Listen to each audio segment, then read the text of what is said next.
Alright everybody, welcome back to another video on the channel. This is week 4 of me and Steve trying to predict the championship fixtures. Trying. We haven't done well so far, but we'll keep on going. God loves a tryer. Right, before we get on to this video, hit the thumbs up and subscribe. He's got to kick this one off with Hull versus Bristol City. Yeah, that's the Friday night fixture kicking off this week's championship fixtures. Now, looking at Hull they've had a decent start of the season. They're scoring goals for fun. Connolly and Tufan on fire. They've got 3 and 2 goals respectively. So they're doing well. They'll be full of confidence. Bristol City, they've won 1, drew 1 and lost 1 so far. They've only got 2 goals this season, so they're not really finding the net very much, if you will. And in true Nigel Pearson fashion, they're not playing anything in football. They're getting known as a bit of a boring club. For them reasons, I've went for Hull 3, Bristol City 1 this week. Well, I'm going to go for Hull 2, Bristol City 1. Right, moving on to Birmingham versus Plymouth Argyle. Birmingham has started the season very well, winning the last 3 games, Bristol City, Leeds and in the Cup. They did draw with Swansea in an open game of the season. They've got some good players, Bakuna being one of them, and also Miyoshi. Moving on to Plymouth, they absolutely smashed League One. You've got to look how well Ipswich done, and then everybody does forget that Plymouth Argyle won the championship, and they're digging outstanding. They did get beaten the last game against Southampton, 2-1. They did draw with Watford 0-0. They won in the Cup, and they beat Huddersfield on the first game of the season. Barley Mumba getting on the score sheet, Stephen Moore, remember him. With all that being said, I've gone for Birmingham 2, Plymouth 1. I've went for exactly the same. I think Birmingham have started well and Plymouth have done well in the week so far, adapting life in the championship. I've went for Birmingham 2-1. Up next, Paul, we've got Cardiff versus Sheffield Wednesday. Cardiff, they've only got 1 point so far this season. I remember I've predicted Cardiff as one of my favourites to go down this season. They have brought in a few players. Obviously, they've brought in Aaron Ramsey, maybe a bit past it these days and injury prone. The main player so far this season has been Ugbo. He's got 2 goals so far this season. And they will have the home advantage in this game. However, Sheffield Wed, they're yet to get a point this season. They're struggling to adapt to life in the championship so far after getting promotion through the playoffs from League One. Like I say, they're struggling to adjust. They're away from home. Both teams are crying out for points so far to get the season underway. But with Cardiff having the home advantage, I went for a Cardiff 3, Sheffield Wednesday 1. I've got a soft spot for Sheffield Wednesday, so I'm going to go Cardiff 0, Sheffield Wednesday 1. Right, moving on to Coventry versus Sunderland, our game on a Saturday. Right, Coventry, they've had I'd say a decent start of the season. They drew the last game, they absolutely smashed Borough 3-0, even though Borough should have took some clear chances. They've spent 30 million, but they've also recouped 40 million. They've got rid of Gutierrez and Hammer, and they've brought in Sims to try and replace them goals. Will he do that? No, no. Moving on to Sunderland. Well, you Sunderland supporters all know. We're desperate for a striker, but haven't had the best start of the season. Yes, we beat Rotherham 2-1 in the last game, but the 3 before that we got beat every single one. Also, very bad news that Patrick Roberts is out injured for up until the international break. He should be back by then, after that, sorry. So with all that being said, I've gone for a Coventry 1, Sunderland 1. Yeah, obviously it pains us to say this Coventry that have got to the start. They're a bit of a bogey team for Sunderland. I believe it's been... Last time we beat them at their place was 1985 or something like that. The last time we beat them completely was 2007. So Coventry are a bit of a pain in Sunderland's arse. Unfortunately, I hope I'm wrong. I've went for a Coventry 2, Sunderland 1. Right, now moving on to Huddersfield versus Norwich. Huddersfield, they did well to stay up last season. Neil Warnock working his magic, but so far this season they have struggled. They've only got 1 point on the table so far.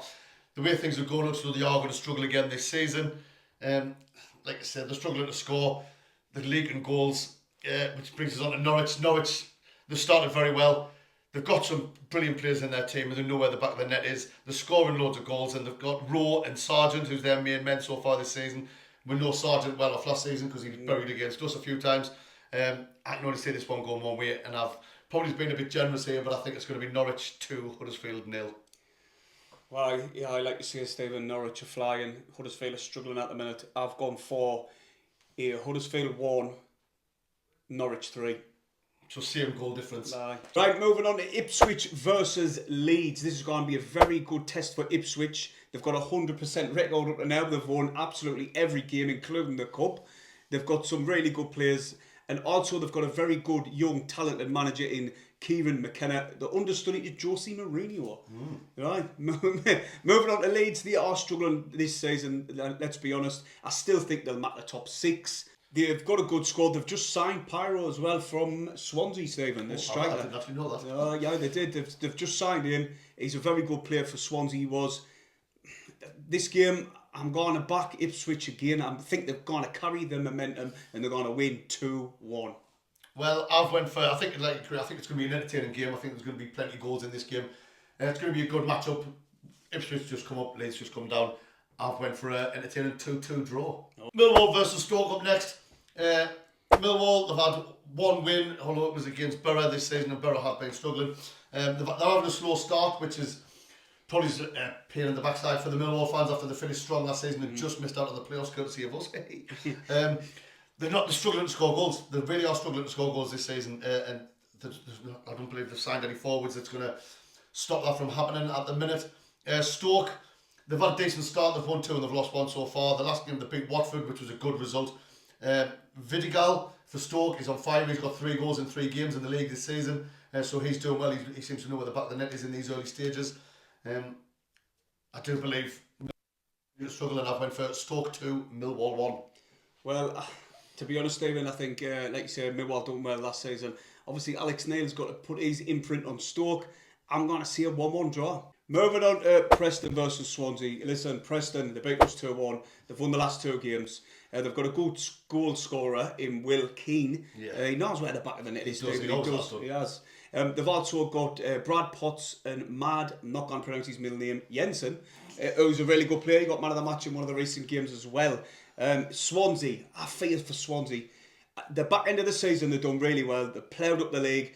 They did leave it too late for that playoffs, but they won the last 10 games or something, or they were unbeaten in 10. This season, though, they've let a lot of very good key players gone, one including being Ryan Manning, Nitcham, and also, obviously, Pyro, I've just mentioned, gone to Leeds. With all that being said, I've gone for a Preston 2, Swansea 2. I've went along the same lines, I believe. I mean, we played against Preston yesterday. They beat us 2-1, but they weren't impressive. We should have got a result. We should have got at least 1 point from that game. Preston are a hard team to break down at home. We found that out. We did everything right, just couldn't score. Preston, they're not dazzling in front. Yes, they've got Will Keane, but they're still not scoring, get loads. Swansea, like you say, they've lost a few key players, but they are still grinding out certain results so far this season. I went for Preston 1, Swansea 1. Up next, Rotherham versus Leicester. Obviously, Rotherham have had a bad start of the season, which is predicted. I've got them down as finishing bottom of the season at the end of the year. Apologies to Rotherham fans. They've only got 1 point so far. Obviously, the last game they got beat 2-1 off us, and we did not play well. To be fair, no, we didn't. I mean, we played better than them, but still we didn't play well. Rotherham are going to struggle this season, in my eyes. Like I said, they are scoring goals, but they're leaking a lot, and I can't see this one being any different. They've got Leicester, they've just come down, they've lost some key players, Premiership players, but they've recruited very well, and they've kept hold of some good, young, talented players from their Premiership squad. They've had a great start as expected, and I believe in this game they're going to continue the run. Sorry, Rotherham, but I went for Rotherham 0, Leicester 4. I totally agree with you. I think I've put Rotherham to get rock bottom as well. Leicester, the pip to win the title, everyone's backing them. With all that being said, I've gone for Rotherham. I think they might nick one on a set piece, but I think Leicester will score 5, and I think it's going to be Rotherham 1, Leicester 5. How dare you have the audacity to go oof when I said 4-0 and then you've done 5-1? Have you heard this guy? Right, now we're moving on to Southampton versus QPR. Southampton have recruited well. They've brought in Ryan Manning. They've got some good players as well. They've got Chi Adams and Walker Peters, the fullback. He was outstanding. In the league, they did win the last game. They drew with Norwich 4-4 as well. What a game that was. And they won the opening game of the season, but they have lost Ward-Prowse and Lavia. Apparently he was gone to Liverpool and then he ended up going to Chelsea, was it? That seems to be the way things are going now. The link with Liverpool then signed for Chelsea. Signed for Chelsea, aye. QPR, sorry, they've won one game and they've lost the rest, basically. I think they will struggle under Ainsworth. And right at the beginning, when we've done our predictions of where teams will finish, I did put Birmingham, but then if you look back on the video, I changed it out for QPR. So I think QPR will struggle and they will go down.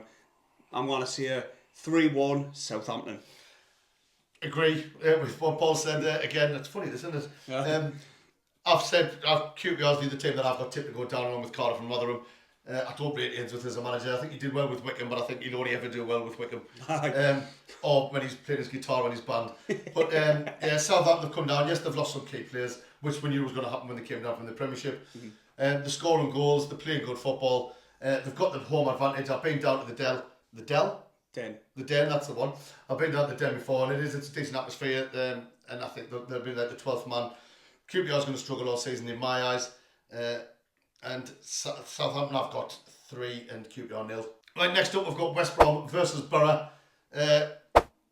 West Brom, they've won 1, drew 1, lost 1 so far this season. So like an average start, if you will. They've scored in every game, but they've also conceded in every game. So they're not having problems scoring, but they're having problems keeping them out. I suppose in the game of football, as long as you score more than what you let in, that's good for you. But like I say, they've got the home advantage, and they've got a decent manager in them as well. And I think they're playing some decent football, and with the home advantage, it should stand them under good stead. Middlesbrough have had a shocking start of the season, a bit like, a little bit worse than us. They lost a lot of players after last season. They've lost all the loan starting, Cameron Archer, Giles, and there was one of the lads they had on loan. They've lost all them. They haven't replaced them. Akimpom. As Paul calls him, Akimpom. Obviously, they've lost him now, and they haven't replaced him. No, they did replace him. No, they might have replaced him, but they haven't replaced him with someone who's going to score the goals. Akimpom still went for a West Brom 1, Borough 1. Well, like you've just hit the nail on the head with that. Middlesbrough struggling. They've lost a lot of key players who were outstanding for them last season and got them into the playoffs. With all that being said, I've gone for West Brom 2-0 win. Last game of the weekend, Sunday, 12 o'clock kick-off, Watford versus Blackburn. Watford, listen, they did have a really good first game of the season, smashing QPR 4-0. By half-time. But then it's went a bit down now. Since then, they have left some very good, talented players go, goal scorers as well in Saw and Pedro. Blackburn, you know what, they've kept out of some really good players in my opinion. Schmodix, Gallagher, but they did let go of one of the best players in the world in Bradley Dack. Where did he go again? He went to the... Oh, yes. Sunderland he did. Also, they let Brenton Diaz, who was one of their top goal scorers for them as well, gone and all. With all that being said, I've gone for a 1-1 draw. Well, I've went a different path than that. I think, Watford, they are a good team. They're good at home. They might have lost some players, but they've still got some good young stars in their team. Like I say, Blackburn's let go of the main goal scorer from last season. And although, yes, Dack might have had injuries over the last couple of years, he was still one of their most creative players. I think they're going to struggle, and I've went for a Watford 2, Blackburn 0. Right, well, there we have it. There's mine and Jazzy's predictions for the week 4 of the championship fixture of the 23-24 season. Will probably be wrong. Let us know what you think for your results in the comments. We'll have a laugh together. You can take the big out of us for when we get them wrong. Paul? Hit the thumbs up. And subscribe if you're new. Thank you very much.